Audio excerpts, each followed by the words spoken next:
Sur le deux roues, ils étaient deux. Le passager. Il n'y a même pas de place pour tourner avec ces chats. Non, mais laisse-le là. Dehors. Kevin tente Ah, je de le- comprendre les causes de l'accident. Non, laisse-le là. Il est où? Il est le corbeau. Il est là. Il est là, il est là.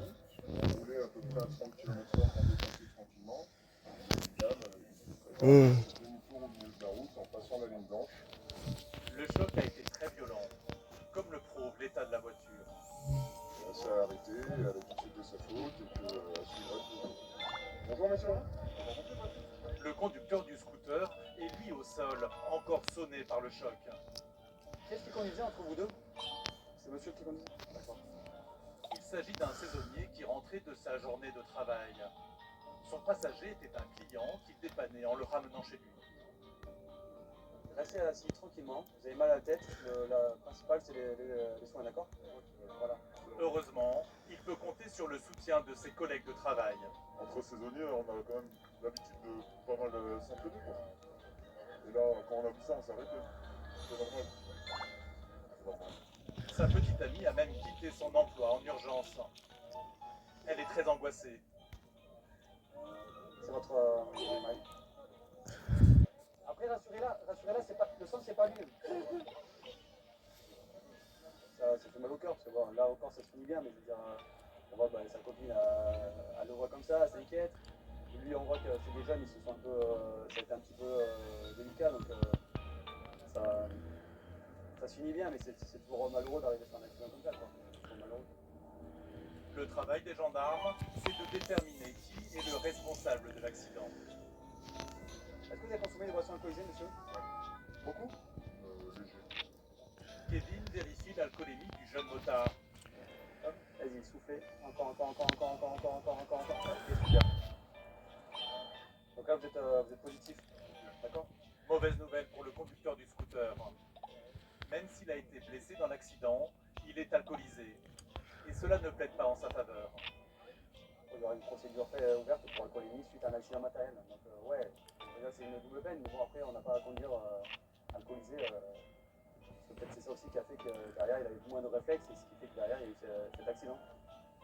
La conductrice de la voiture qui semble avoir percuté le scooter a elle aussi soufflé dans l'éthylotest. Vous étiez dans le véhicule, monsieur, vous aussi? Oui, le passager. D'accord, ok. Elle est positive, madame, ou alcool? Oui. Non, d'accord. Même si elle n'a pas bu, elle a fait une manœuvre qui aurait pu être fatale. Conductrice, le dépistage était négatif, donc elle, c'est le coup classique où je suis dans les embouteillages, j'en ai marre d'attendre. Et je me permets de tourner, de couper la route à tout le monde pour repartir de l'autre côté. Sauf qu'il faut s'imaginer qu'ici, beaucoup de gens circulent en deux roues. Tous remontent, beaucoup remontent les fils, pas toujours prudemment, et ça nous fait ce genre d'accident, quoi. C'est très régulier, malheureusement. Les deux jeunes hommes sur le scooter sont les plus à plaindre. Ils ont été blessés, même si le passager ne semble pas très inquiet de son sort. Moi ça va, j'ai pas de perte d'équilibre, je ne sens pas trop la douleur dans ma main. Je pense que ça mérite quelques mois de suture d'après le médecin qui m'a aidé, qui était dans sa voiture sur la route. Mais pour l'instant ça va. Alors je suis toutes les instructions depuis quelques ans. Mais on est à s'entraîner avec Les deux victimes vont donc être conduites à l'hôpital. Alors qu'il y a encore quelques heures, le saisonnier et son client ne se connaissaient pas. Ils semblent devenus les meilleurs amis du monde. Je vais répondre à une question. Le jeune homme que je transportais, Il est à côté, il est en pleine forme, sincèrement. sa main, il y avait un trou dedans. Non, mais ça. Oh frérot, gros, c'est la famille. Allô, tu dois 5 000 euros comment encore? Ah, tu m'étonnes. Mais tu veux que je te dise? Ça va bien se passer. Je sais, heureusement. Et toi, comment ça va? Franchement, ça va, un peu choqué quand même. Ouais, c'était chaud. Mais ça va, ça va. Gros, toi, tu es indestructible, gros, tu m'étonnes. Vous connaissez? Pas du tout. On se connaissait pas, mais en fait, est-ce que si moi je devais résumer ma vie avec vous aujourd'hui, ce serait pas des rencontres? Des gens qui vous tendent la main à un moment où peut-être, je sais pas. La vie, c'est ça, c'est des rencontres. C'est bien l'amitié virile, là. Voilà, entre nous, ça ira pas plus loin que l'amitié, je veux dire. Mais même si une belle histoire semble en train d'éclore, le saisonnier est en mauvaise posture. Il conduisait alcoolisé. Kevin va vérifier son taux. Encore. Super, merci. S'il dépasse les 0,40 mg par litre d'air expiré, il aura commis un délit. Et sa peine risque d'être importante. Mais pour la deuxième fois de la journée, il semble avoir une bonne étoile. 0,37. Je peux comprendre son avis. Et ouais, je sais. Donc, qu'est-ce que je... Là, vous risquez 90 €, 6 points en moins. Parce que là, ça se finit bien, mais demain, je prends l'exemple, il vient décéder. Avec le taux que vous aviez, c'est un homicide involontaire, regardez. Donc ça finit en fait en prison. Ah ouais, non, mais c'est pas arrivé. Hein. Ça vous sert de leçon. Voilà.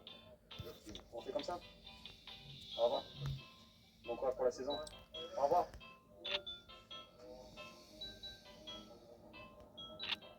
Pendant ce temps-là, une autre équipe de gendarmerie a elle aussi affaire à des saisonniers. Dans cette nouvelle intervention, ils ont été victimes du fléau de l'été.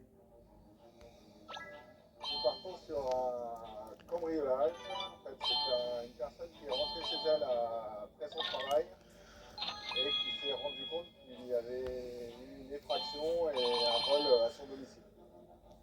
Le cambriolage a eu lieu dans une maison partagée par un groupe de saisonniers. Ils viennent de finir leur service dans un restaurant et n'ont pu que constater que leur habitation avait été visitée.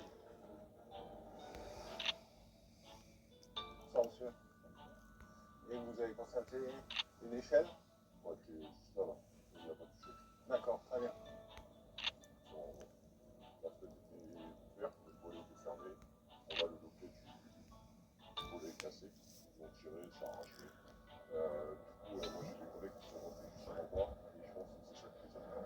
Parce que j'ai constaté qu'ils avaient jeté des trucs sur le lit, genre ça se voit qu'ils sont partis. Donc vos amis seraient rentrés là par... et les auteurs seraient partis par l'échelle. Je pense. D'accord. Il faut maintenant aller vérifier tout ce qui a été dérobé. Donc là, il n'y a pas eu de... Même si le cambriolage n'a pas eu lieu dans une luxueuse villa de milliardaires, le préjudice pour les saisonniers est tout de même important. Voilà, ils ont pris les vêtements, des marques, des caleçons, parfois 250 balles, une enceinte, une cartouche de cigarette pleine, quand ils m'ont fait attaquer quoi. Il manque une montre aussi, ils ont pris de la sape, et du jogging Nike, des caleçons de marque, ils ont pris toute la pile de chicha. Une accumulation d'objets du quotidien.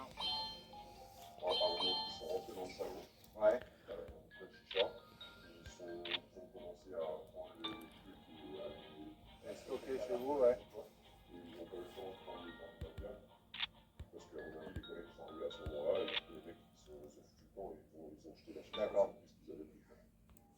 Alors que la saison bat son plein, pour ces jeunes travailleurs, c'est un coup dur. Il n'y a personne dans l'appartement depuis quelle heure? Pareil, ce soir, on travaille dans le métro. D'accord, vous avez quitté à quelle heure ici? Alors là, on vient de taper une journée de 16h, on a commencé à 9h, on a fini à 16h de boulot et D'accord. Le travail des gendarmes, c'est de tenter de retrouver les malfrats. Un pied. Moi, je suis sûr qu'il glissé contre le trépied. Ah ouais. Ouais. Ils ont enjambé. Le plus simple serait de faire des relevés d'ADN. Mais problème, certaines surfaces, comme le bois, ne retiennent pas vraiment les empreintes.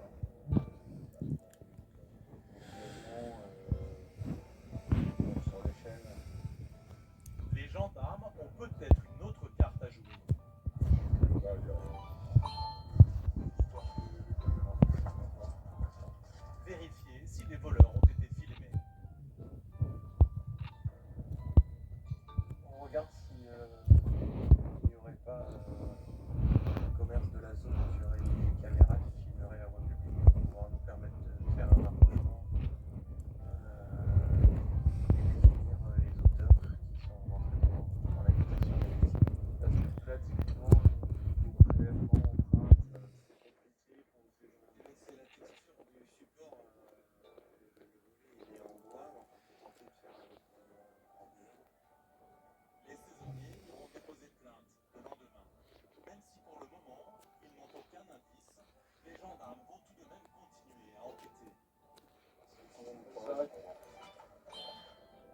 arrive chaque année à résoudre 20% des cambriolages.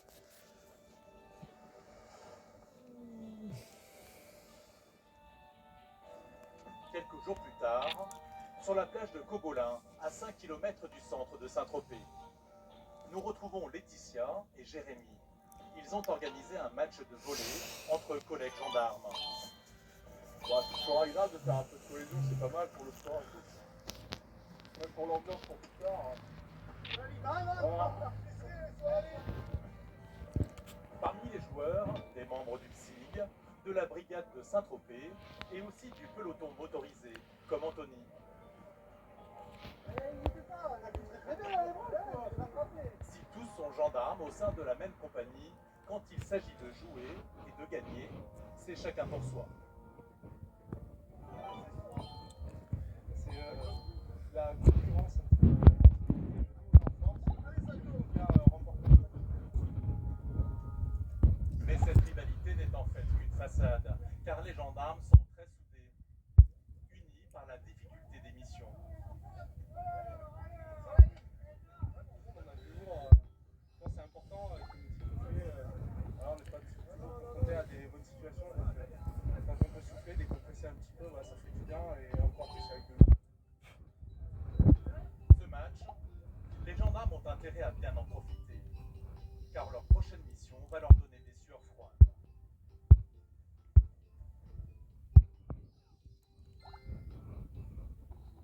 Le lendemain, Laetitia doit gérer une grave urgence. Elle est en communication avec la brigade de Saint-Tropez. Ils viennent de recevoir un coup de fil très inquiétant, mais aussi très confus.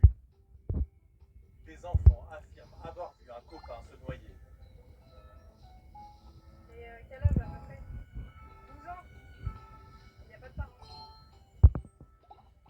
Non, on arrive. La noyade aurait eu lieu sur la plage de Cogolin, celle sur laquelle les gendarmes jouaient hier au volleyball, dans un plan d'eau marécageux. Sur place, Jérémy et ses collègues du site ratissent déjà la zone. J'ai piqué un paddle à un passant qui a bien voulu me prêter. J'ai donné au pompier et elle essaye de voir. Et en fait, elle a mis la pagaie, il y a une hauteur de pagaie. Donc un gamin de 12 ans, s'il est sous l'eau, bah, pour l'instant, les pompiers font les recherches en paddle, donc ils sont en train de sonder avec les palmes, enfin avec les pagaies le sol. Mais c'est un peu compliqué vu qu'à 30 cm, on ne voit plus rien, quoi. Donc s'il est dans la vase, ça va être très compliqué. Sur les visages, l'inquiétude se lit. Les premiers sauveteurs qui ont sondé l'eau y ont découvert de véritables sables mouvants. De toute façon, le courant, normalement, il vient dans ce sens-là. Donc, Ouais, mais en fait, c'est de la base, c'est ce qu'ils expliquaient. Tout à l'heure, elle est tombée dedans, et en fait, elle m'a dit, je me suis enfoncé direct. Sur la plage, tous se sentent concernés par cette affaire de noyade. Des particuliers sont venus prêter main forte aux professionnels.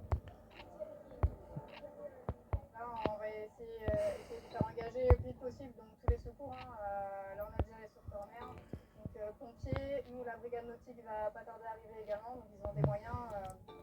Il y a des plongeurs. Donc, s'il faut remonter toute la rivière par les plongeurs et le fond pour essayer de retrouver le petit.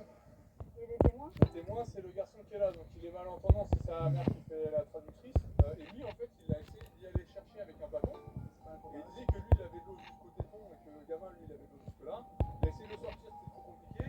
Il est allé chercher les pompiers. Il est revenu, plus personne. Les gendarmes veulent entendre le jeune garçon qui a le premier signalé la disparition. C'est un malentendant.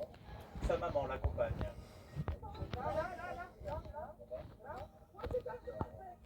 La base profonde à ce niveau-là.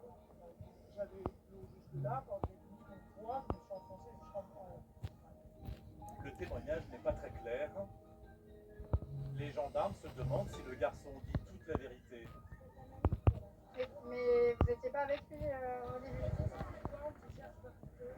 Et puis après, il a eu dans la et puis après, il a eu dans la barre, là, il s'est baigné juste là. D'accord. Et après, là, il y a... Laetitia tente d'en savoir plus auprès de la grand-mère. Juste pour savoir, parce que ça ne déclenche pas la guerre pour rien, est-ce que c'est pas un mensonge? Est-ce qu'il est sûr de lui? Je pense parce que tout le monde le dit, à la branche, enfin, il criait, il supposait qu'il criait parce qu'il n'avait pas ses appareils. D'accord. Ouais. Et qu'il a voulu l'aider avec le bâton à sortir, mais qu'il n'était pas arrivé. D'accord. Et il nous dit qu'il a eu peur. D'accord. Tous semblent confirmer les déclarations du jeune témoin. L'angoisse monte, car toujours pas de traces du petit disparu. Ça commence à devenir inquiétant parce qu'à la base, on avait donc juste un jeune témoin. Et apparemment, il y a un autre enfant qui est venu chercher le sauveteur en disant qu'il avait entendu un enfant crier dans la même direction. Donc là, ça devient quand même assez inquiétant. Surtout qu'avec les espèces de marécages, il y a plein de. C'est un sol où il y a de la base. Donc si vraiment il y a le pied dedans, il a pu rester. Ce qui chiffonne les gendarmes depuis le début de cette affaire, c'est l'absence de témoignages de parents. Si un couple avait perdu son enfant, il aurait dû se manifester depuis longtemps. Il y en a qui veulent refaire toute la plage, demander des témoignages, tout ça. Ils ont entendu des enfants crier, des enfants, des parents sans enfants, tout ça. Malgré le peu de preuves, hors de question de baisser les bras. Ah bah non, il n'y a pas d'hésitation, on fera quand même les recherches. Même si y a un léger doute, on sait jamais quoi. Si vraiment il dit la vérité, il y a peut-être encore un enfant sous l'eau, donc on fera faire les recherches. Toute la hiérarchie de la gendarmerie vient d'arriver sur place. J'ai fait la plage avant, c'est pas les camps. Le cas est grave. L'enquête risque de mobiliser bon nombre d'effectifs. La brigade nautique vient d'ailleurs d'arriver. Comment le bleu là? Ouais. Un peu plus loin? C'est un gros dizaine de mètres, alors à peu près plus loin. Ok, pas d'accès par la berge? Non, pas d'accès par la Eh ben, on va y aller à la nage alors dans ce cas-là.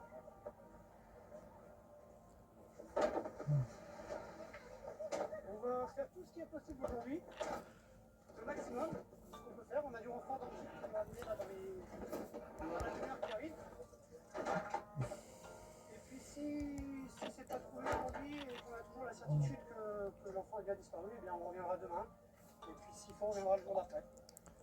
Voilà, on ne laissera pas la zone non ratissée. C'est délicat en plus, c'est un enfant. Notre souci à nous là, pour l'instant, c'est la nuit. Il va tomber très très vite maintenant. Les plongeurs de la brigade nautique vont inspecter pendant plus d'1 heure le plan d'eau, sans résultat. Alors que le soleil se couche, aucune trace de cet enfant disparu. Les recherches sont abandonnées. Pour les gendarmes, plus de place au doute. Le témoignage est